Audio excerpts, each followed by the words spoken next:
POV. You finally make $100,000 a year, and somehow you still feel broke. Not because $100,000 is nothing. It is not. In 2024, the median household income in the United States was $83,730. So a six-figure income still sounds like the number that should finally make life feel easier. But the trap is this. Six figures can make you feel rich before it actually makes you free. The paycheck gets bigger, but so do the expectations. The apartment gets nicer. The car payment gets easier to justify. The restaurants stop feeling expensive. The credit card balance feels manageable because you can make the minimums. And slowly, the income that was supposed to create breathing room becomes the income required to maintain a life that now costs too much to interrupt. Six-figure broke is what happens when your income looks impressive, but your fixed obligations, debt, and lifestyle pressure leave you with almost no real freedom. That is why many people do not feel broke because they earn too little. They feel broke because their life scaled up faster than their freedom did. The numbers show why this matters. In March of 2026, the U.S. personal saving rate was only 3.6% of after-tax income. So this is not just a low-income problem. It is a system problem. A lot of people are making more money than they used to, but the money is being absorbed before it becomes safety. Today, we are going to follow one ordinary life. Not a millionaire, not someone reckless. Just Theo, a 31-year-old man who finally reaches the income number he thought would fix everything, only to realize that making more money does not automatically make you financially free. Sometimes it just makes your cage more comfortable. For years, Theo had a number in his head: $100,000. That was the number that sounded like adulthood finally working. That was the number that sounded like no more checking the banking app before dinner. No more pretending the credit card balance did not bother him. No more feeling behind when friends talked about buying homes, taking trips, or investing more seriously. At 31, Theo finally gets there. A new role, a better title, a cleaner offer letter. Base salary, $100,000. For a few days, he feels like his life has crossed a line. He calls his mother and tries to sound casual. He tells his friends and plays it down. He looks at the offer letter more than once, not because he does not believe it, but because he needs to see the number again. 100,000. It feels like proof. Proof that the years of working late meant something.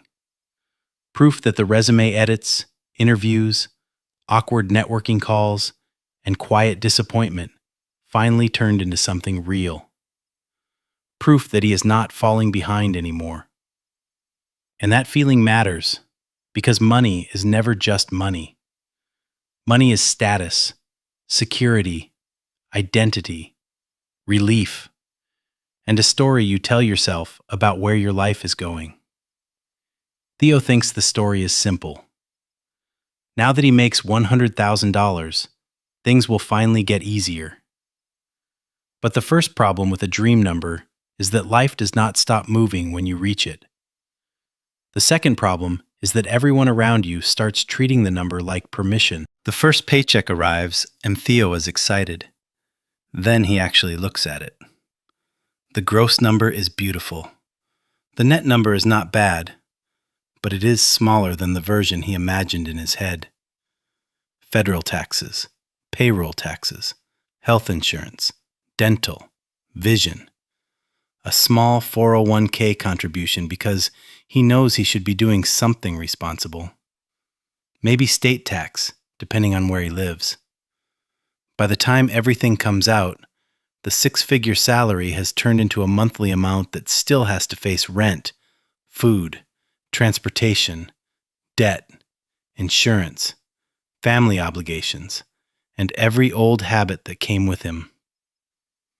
Theo does not feel cheated. He just feels confused. Because for years, $100,000 sounded like a finish line. But in real life, it is not a finish line. It is a bigger engine. And a bigger engine does not help much if the road is full of leaks. The first few weeks are still exciting. He feels lighter. He stops hesitating before small purchases. He says yes more easily.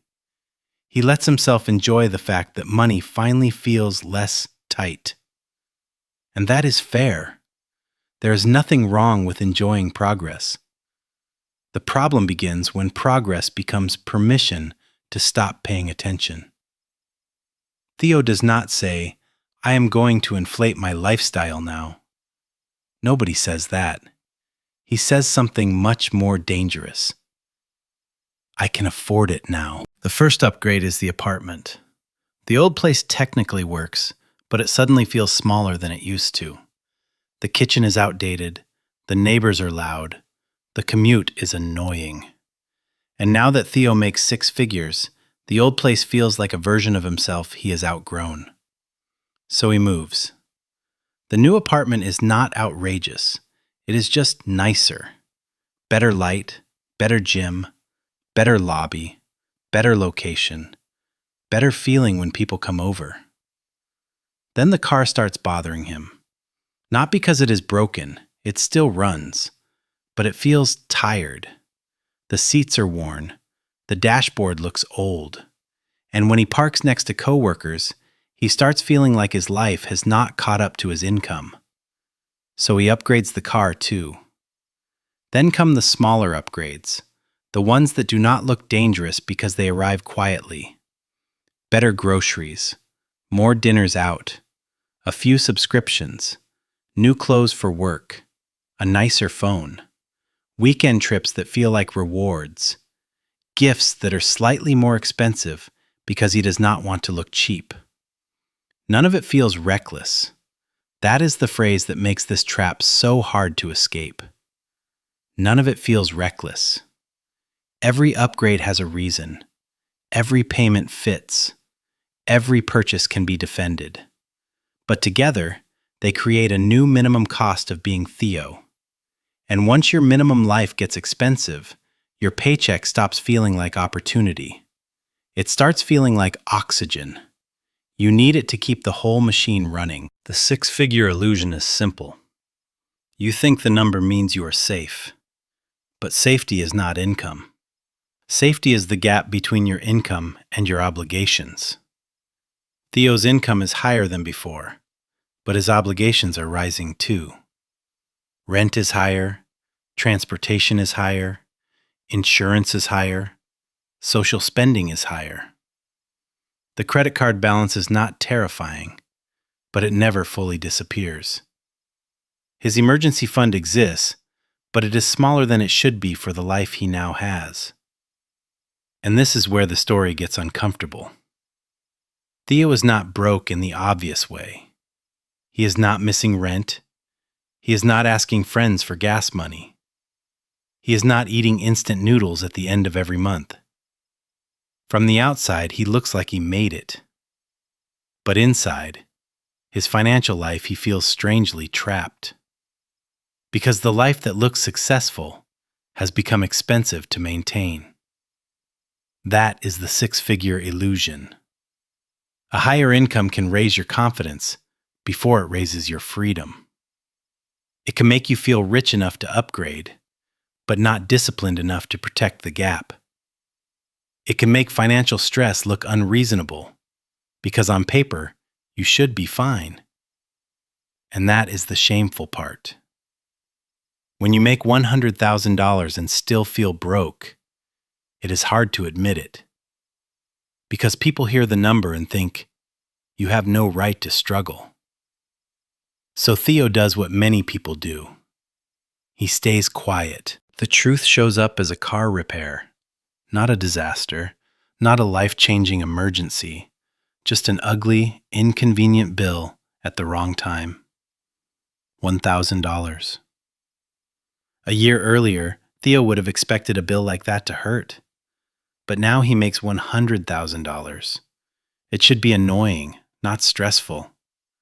Except the money is not sitting where he thought it would be. Rent already went out. The car payment is due. The credit card balance is higher than he wanted to admit because last month got away from him. A trip is already booked. A few automatic payments hit earlier than expected. Theo can pay the bill. That is not the issue. The issue is how it feels. It feels like the whole month suddenly tightens, and that feeling tells him something his salary could not. He has income, but not enough margin. Bankrate's 2026 Emergency Savings Report found that only 47% of Americans had enough liquidity or access to funds to handle a $1,000 emergency. Theo used to hear numbers like that and imagine people making far less than him. Now he understands the deeper problem. The issue is not only how much you earn, it is how much of your income is already spoken for before life surprises you. That same week, he notices the interest on his credit card statement. In February of 2026, the Federal Reserve's data showed the average rate on credit card accounts assessed interest was 21.52%.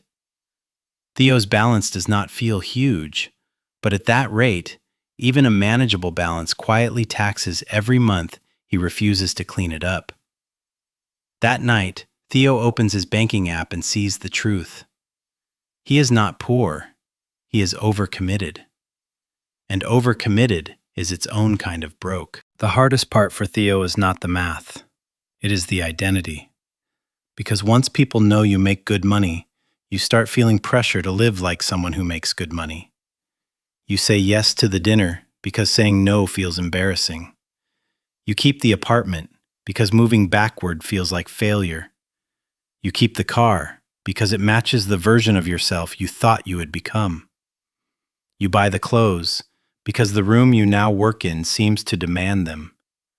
The spending is not just spending anymore. It is proof. Proof that Theo is not the struggling version of himself. Proof that the years of being behind are over. Proof that he belongs in the rooms he worked so hard to enter. That is money psychology. People rarely overspend only because they love things. They overspend because certain things protect an identity. Theo's six-figure life is not just expensive because of rent and bills. It is expensive because it is emotionally hard to downgrade. A lifestyle can become a costume, and once you start wearing it in public, taking it off can feel like admitting defeat. This is why the trap is so sticky. The numbers can tell you to change before your ego is ready to let you. One night, Theo stops asking whether $100,000 is a good income. Of course it is a good income. He asks a better question. What is this income actually doing for me? Not what does it let me buy? Not what does it let me signal? Not how does it make me look? What does it protect? Does it protect my time? Does it protect my peace? Does it protect my ability to say no? Does it protect me if the job changes, the car breaks, rent rises, or someone in my family needs help? That is the real test of $100,000. A high income should not only increase your lifestyle, it should increase your options. If you make more money but cannot miss one paycheck, the income did not create security. If you make more money but cannot say no to a bad job, the income did not create freedom. If you make more money but every raise becomes a new monthly payment, the income did not create wealth. It created a better-looking dependency. Theo writes down 4 numbers: monthly take-home pay, fixed expenses, debt payments, automatic savings. Then he subtracts them. The number left over is smaller than he expected. That number is not just leftover money. It is his freedom gap. And his freedom gap is too small. Theo does not fix the problem by hating money. He does not decide that nice apartments are evil. He does not shame himself for wanting a better life. He does not pretend that ambition was the mistake. Ambition was never the problem. The problem was letting every dollar of ambition become lifestyle. So he creates a 6-figure reset. The reset has 3 rules. Rule 1, 90 days, no new fixed expenses. No new car payment, no upgraded apartment, no new subscription stack. No lifestyle commitment that future Theo will be forced to carry before he even gets to choose. Rule 2, every paycheck, automate freedom first. Before restaurants, before upgrades, before the emotional reward purchase, money moves to 3 places: emergency savings, investments, and debt. Rule 3, every raise, protect at least half. Every future raise gets split before he feels it. At least half goes toward freedom before comfort touches the rest. That is the whole reset. 90 days without new fixed expenses. Every paycheck funds freedom first. Every raise protects at least half. This is not extreme. It is protection. Because the goal is not to punish the part of Theo that wants a better life. The goal is to make sure the better life does not quietly eat the future. For the first time, Theo is not using income as permission. He is using income as leverage. And that changes everything. The first month does not feel inspiring. It feels smaller. Theo still earns the same salary, but less money sits around waiting to be spent. Automatic transfers move before he can argue with them. A credit card payment goes out. The emergency fund grows. A small investment contribution lands. Then life continues. No applause. No dramatic before and after. No one can see the progress from the outside. That is why most people quit. Looking successful gives fast feedback. Someone compliments the apartment. Someone notices the car. Someone likes the vacation photo. Building freedom gives almost no feedback at first. The emergency fund grows quietly. Debt shrinks quietly. Investments build quietly. Anxiety gets quieter, so slowly that Theo almost misses it. But after 3 months, something changes. The next unexpected bill does not hit the same way. After 6 months, the credit card balance stops feeling like a shadow. After 9 months, the emergency fund has weight. Not enough to retire, not enough to brag, but enough to breathe. And that is when Theo understands something. Real wealth often feels boring before it feels powerful. A year later, Theo's life does not look dramatically richer. In some ways, it looks less impressive. He did not upgrade the car. He did not move again. He says no to some expensive weekends. He still buys nice things, but not every nice thing becomes a new identity.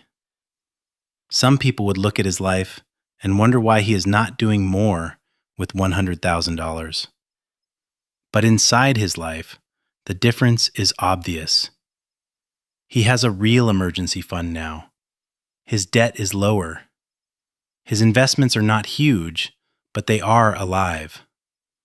He can handle a $1,000 problem without the whole month collapsing around it. He can look at his banking app without feeling like the number is judging him. Most importantly, he can breathe. That is the part nobody sees. Financial freedom does not always look like luxury from the outside. Sometimes it looks ordinary. A normal apartment, a reliable car, a quiet weekend, a bank account with enough space in it to let you sleep. Theo realizes he was chasing the wrong kind of rich. He wanted a life that looked successful, but what he needed was a life that felt safe. And those are not the same thing. The real lesson is not that $100,000 is a bad income. It is a strong income. It can change a life. It can build wealth. It can pay down debt. It can create options. It can buy back time. But only if you stop treating it like permission to become careless. A high income does not guarantee high freedom. A high income without a system becomes a high-cost life. A high income without boundaries becomes bigger bills. A high income without self-awareness becomes a more expensive version of the same anxiety. So if you ever reach the number you thought would fix everything and still feel behind, do not start with shame. Start with structure. Ask what your income is protecting. Ask how much of your paycheck is already owned before the month begins. Ask whether your lifestyle is making you freer or just making you look better. Ask whether your raises are building options or becoming permanent obligations. Because the goal is not to make $100,000 and still need every dollar to behave perfectly. The goal is to make money and turn part of it into freedom before your lifestyle can turn all of it into noise. That is the difference. Looking rich asks, what can this income prove? Becoming free asks, what can this income protect? So if this is your POV, if you finally make good money and still feel like you cannot breathe, remember this: you are not crazy. But you do need a system. Freeze new fixed expenses for 90 days. Automate freedom first. Protect at least half of every raise. Build the gap between what you earn and what your life requires. Because 6 figures can buy comfort, but only discipline can turn that comfort into freedom. Comment one number below, the monthly amount you want to protect before your lifestyle touches it. 100, 500, 1,000, whatever is real for you. And if you want more cinematic personal finance stories about money psychology, income, lifestyle pressure, and financial freedom, subscribe to Theo Finance. Because sometimes the scariest version of broke is not having no money. It is making more than you ever have and still feeling like none of it belongs to you.